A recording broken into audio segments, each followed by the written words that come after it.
probably worked out by now, this is a race programme coming at you thick and fast. It's the third race of the weekend for Supermoto JSM 90. Max Robinson and Caden Herring on the front row from Ella Mosgrove and Dan Tanton. Then Charlie Maguire, William Dickinson, Tommy Dickinson and Rex Armand.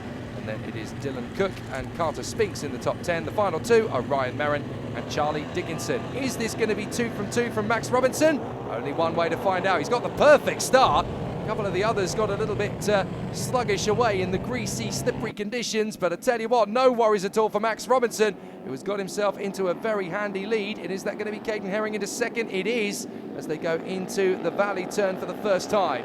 Good to see Charlie Dickinson back on the bike after his crash earlier on. We know he missed a race that I think he was supposed to be taking part in, but he's back on the bike again now. And that's obviously just to make sure he's comfortable and ready for the opportunities that are going to be afforded to him in this one. As the riders work their way through. Ella Mosgrove there again in third position, having had a very decent run earlier on, and she's now still there in third position as we watch Ryan Merrin just getting up to speed, and it's getting heavier again, the rain. Now this is definitely going to cause problems. And Charlie Dickinson does not want to see that after his early excursions coming off Dunlop.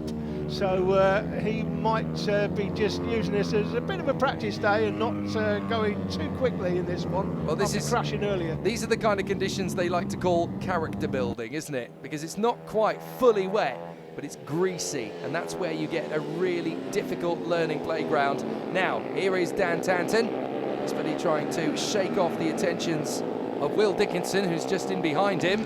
Very close battle. Look how tentative it is out there in these tricky conditions. Yeah, they're tiptoeing through Dunlop Bend. You can see how slow they're going, can't you?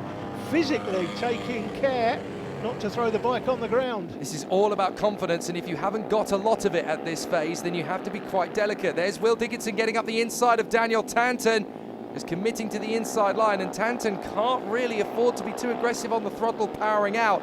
So that's really tricky stuff as we've got so much of a squabble. The riders continuing on. Battle's looking pretty tentative. That's Rex Armand trying to close up on Charlie Maguire in their battle over 7th position. Max Robinson versus Caden Herring. And I tell you what, Ella Mosgrove is actually a lot closer to them this time than she was in the previous race. These greasy conditions have given her a better chance of going for a top spot. Yeah, these bikes will be doing something like, well, they could probably be doing 65, 70 mile an hour. That was Tommy Dickinson having a moment coming out of the pits by the look of it, further into the race. And we can see that Caden Herring is still giving Max Robinson a really hard time as they come off the final turn. Oh, mistake! And that has caused a big issue for Caden Herring. Keep going, don't fall off. There we go. Caden Herring is going to drop to, I think, third position. Yes, Ella Mosgrove will get through into second place, but that was a very simple mistake made. But Caden Herring didn't overreact to it. He didn't get silly. He just let the bike roll onto the grass, roll onto the mud, come back on, and he's still got time to salvage that second place. He's just got to keep the faith.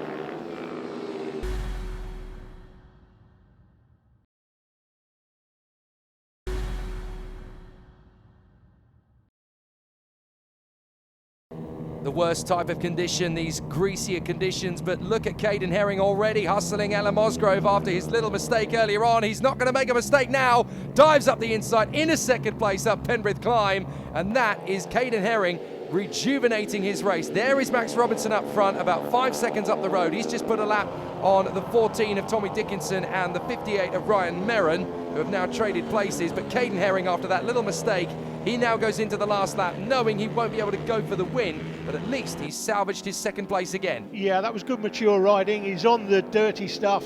You just got to keep the bike upright when you do that.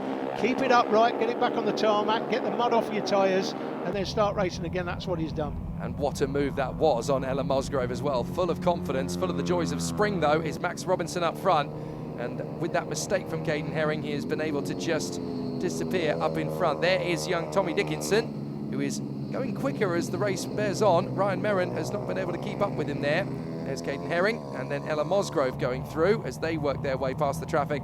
But Max Robinson, look at the confidence. He's one of the only riders out there really to have a decent stance in these slippery conditions. But he will not be taking this for granted. He knows that just one lapse in concentration, one missed gear, one slight error in the throttle application, and that's you spat off the bike, so he's just going to take it nice and easy to the line.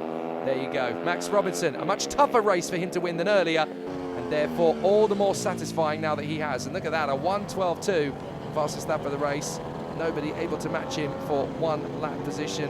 Caden Herring managing to salvage that second place back again after his earlier error. Ella Mosgrove, a much more confident ride that time for third position, well clear of her opponents.